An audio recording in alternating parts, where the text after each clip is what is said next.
Hi, I'm Dr. Barry, and I'm going to be your instructor for this course. I'll be creating just a couple of videos for this course. The first one is this video, which is the pay model, and this will really set the stage for the whole course. So let's get started looking at your objectives for this particular PowerPoint. First, we'll define compensation. Then you should be able to explain the importance of a well-designed pay model after watching this video. You should also be able to explain how perceptions of pay and compensation differ among different members of society, employees, and managers, as well as shareholders. You should also be able to identify and describe the different forms of compensation and understand and explain the three building blocks of compensation. First, let's define compensation. Compensation is all forms of financial returns and tangible services and benefits employees receive as part of their employment. We'll look more carefully and fully at this in a moment. This comes from Milkovich and Newman, Compensation Edition 9. This was actually from 2002.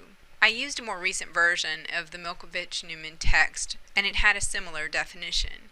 But you won't need a textbook for this course. All of the materials that you will need will be either provided through videos or other readings that I'll post for you on Moodle.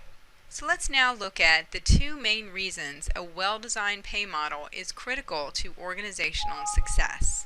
First, how a person is compensated affects their work. And you all know this, that if you're compensated better, you'll likely be more productive. You'll get more done in a shorter amount of time. Productivity also relates to efficiency and quality of work. Persistence. This is an employee's willingness to do the same thing over and over again or to continue to work. Then there's loyalty, which is related to persistence, but not really the same thing. As you can imagine, loyalty to your employer is your desire to not only stay with them, but also feel good about your employer and present a positive front to others when talking about your employer. The other reason that compensation is very important to an organization is that it's a major part, if not the most significant part, of operating expenses for most employers. Now let's look at differing perspectives of compensation. First, from society's perspective, then from stockholders' perspective, then employees' perspective, and then managers' perspective. Within society, compensation means different things to different people. Some people see compensation as a measure of justice, but similarly, compensation can be viewed as a measure of injustice. In other words, people should be justly and appropriately paid for their work and for their efforts. But there are some examples where compensation is viewed as an injustice. Historic examples of where compensation was viewed as an injustice include the gender pay gap between men and women, as well as age and race discrimination. Over time, these kinds of discriminatory practice continue to be talked about and continue to be a significant controversy in our society. And also, I want you to think about, does compensation reflect values? Many people in society think it does. In other words, if you compensate someone more than another person, that means that you value them more or you value their work more. This is also reflective of economics in that you're going to pay more for something that you demand more. Now let's look at how stockholders view compensation. Well, mostly it's viewed as an expense, but less directly it's viewed as a way of impacting stock price, because it should be a way of encouraging employees to operate more productively, more persistently, and to be more loyal. And therefore, if they perform better, then they should ultimately reduce the organizational expenses and increase organizational revenues or returns. Stockholders tend to be especially focused on executive pay, in part because executive pay is the highest of all employees paid almost all the time, and sometimes many multiples of other employees, but also because the executives direct the performance of the entire company. Therefore, they should direct whether or not the organization is profitable, which increases the stockholders' share value. Next, employees. Employees might view pay as an entitlement, or some might view it as a reward or a return on their investment or their time and energy and even experience and education. All of this is things that they have invested into their work activities. And it actually can be both for the same employee. For example, an employee might view a certain amount of compensation as an entitlement. In other words, if I come to work and I basically do my job as I've been told, I should receive a certain amount of compensation. On the other hand, if I work harder and have better results, I should receive more compensation. So in that sense, it's a reward. Next, let's talk about how managers view compensation. Like shareholders, a manager sees pay as a significant expense. But also, like shareholders, they should recognize that they can influence employees' performance through compensation. Managers should, but don't always, use it to influence employee behaviors and to improve performance. Sometimes they just view it as a way of cutting costs, especially in more difficult times for the organization. Related to the different perspectives of compensation are incentive and sorting effects. The incentive effect is the motivational impact of pay. Persistence, loyalty, and intensity in how you work or how an employee works should be able to be influenced by compensation. Of course, different people are influenced differently by the incentive effect, and different people are motivated by different forms of compensation. We'll look at that as we continue to talk about pay throughout the course. There's also the sorting effect. This is attracting and keeping certain people. So for example, maybe you want to keep people who are a bit younger. You might offer as part of your compensation package childcare or other types of incentives, maybe a membership to an athletic club, and maybe a younger individual would be more incentivized by commissions than someone who depends on a steady income stream who's a bit older. The sorting effect might also include how you pay, not just how much you pay the employees. As I just mentioned, commissions versus a steady salary obviously will be received differently by different employees. Let's now look at forms of compensation, and there are lots of them. First, we'll look at cash, benefits, and relational returns. All of these have many subcategories. So let's talk first about cash. Cash includes salary or wage, which are different. Salaried workers are exempt from the Fair Labor Standards Act, so they don't get any more money the more they work, whereas wage workers generally actually earn more when they work overtime. There's also merit pay, for example, merit raises that are based on performance, and cost of living adjustments, which don't have to be related to merit. In other words, everyone in the organization gets an increase along with the cost of living.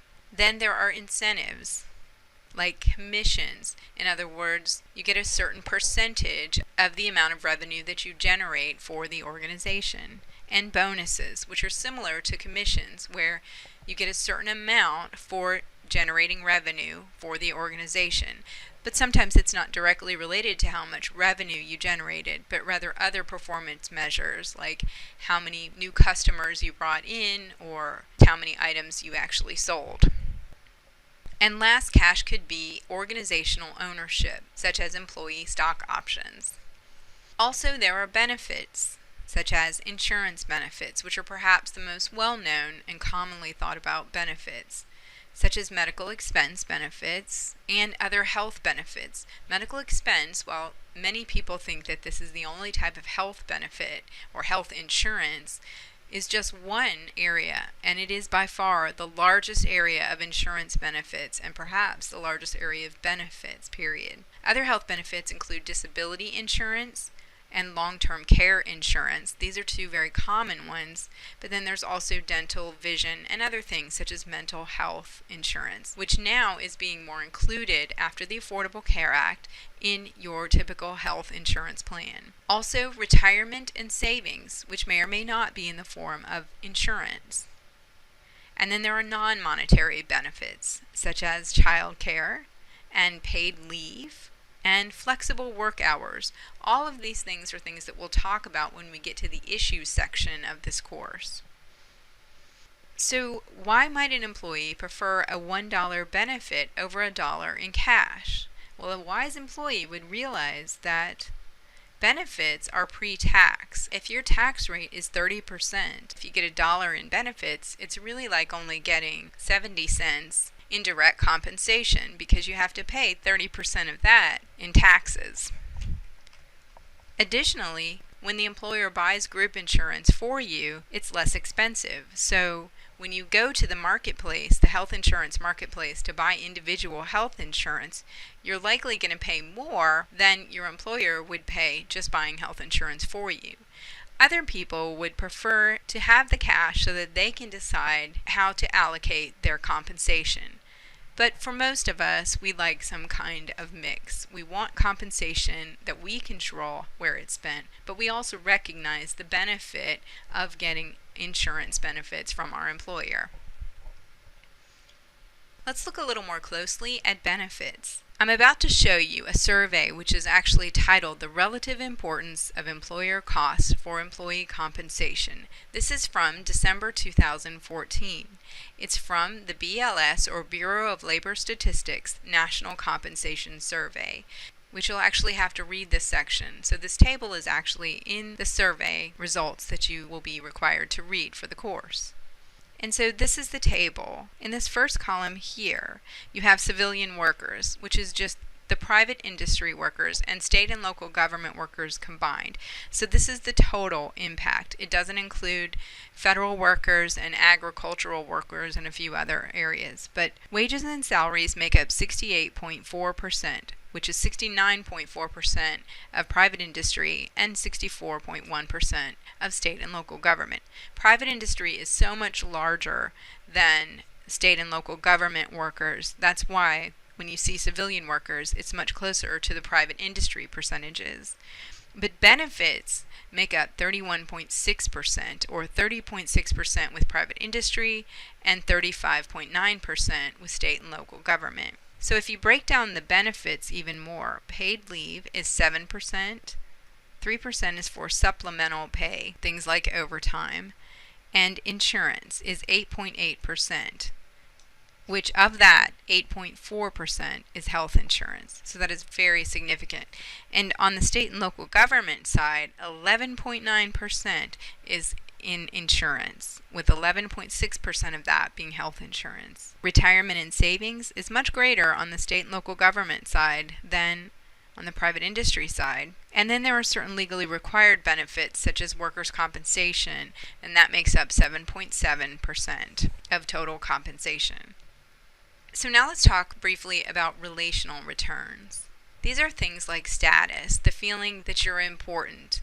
Or for many of us, it's the desire to know that we could become more important and have an elevated status, to know that you have authority over others, for example. Security. Obviously, almost all of us want security. We want to know that our job will be there next month and next year and in the next 5 years. And then learning. For many of us, we want to know that we're not just staying stagnant on the job. We want to learn new things and grow. And of course, recognition. We want to feel appreciated. We want to be recognized when we do something better or something more than we were asked to do. We want to know that our employer values us and recognizes our value. And then there are many other things as well. For many of us, we just want to have fun at our workplace. Many of us want to make a difference. Many of us want to make friends and have a social life through our work environment. And we'll talk about all of these things, all of these, not just relational returns, but cash and benefits. And as you go through this course, a big part of it will culminate in your own job analysis and job preference analysis. Because what I want from this course more than anything else is for you to determine what's most important to you. We all have this set of values when it comes to compensation, and it's best if before you get out of college or before you take that next job, you've decided what is most valuable to you, so that you can best align your own desires and your own interests when it comes to employment with the job that you select. Alright, so there are three building blocks of compensation systems, and they are objectives, policies, and techniques. So these are pretty common sense, but let's go through them. First, objectives. Our first objective with compensation systems is efficiency, and we talked about this a little before. We want to encourage performance and quality. We want to maximize the utility of stockholders and customers. And at the same time, we want to be able to control labor cost. So sometimes all of these things offset each other. We want our employees to be quick, but we also want them to maintain high quality, which will hopefully result in maximizing the utility of stockholders and customers. And we want to pay them well and fairly, but we want to control labor cost and not make them so much a part of the organizational overall expenses that they reduce shareholder and customer satisfaction. Also, an important objective of our compensation system is that it should be fair. It should be fair among all of our employees so that we don't, for example, overpay the children of our executives, or we don't overpay people who are maybe more attractive, unless, of course, that's part of the job. Then, compliance with laws. No matter what we do, we have to comply with laws and regulations such as OSHA laws. OSHA is the Occupational Safety and Health Act, and there's many laws that as an employer you must comply with. We have to comply with workers' compensation laws, Americans with Disabilities laws, the Fair Labor Standards Act, and so many more. Many of these we'll talk about this summer.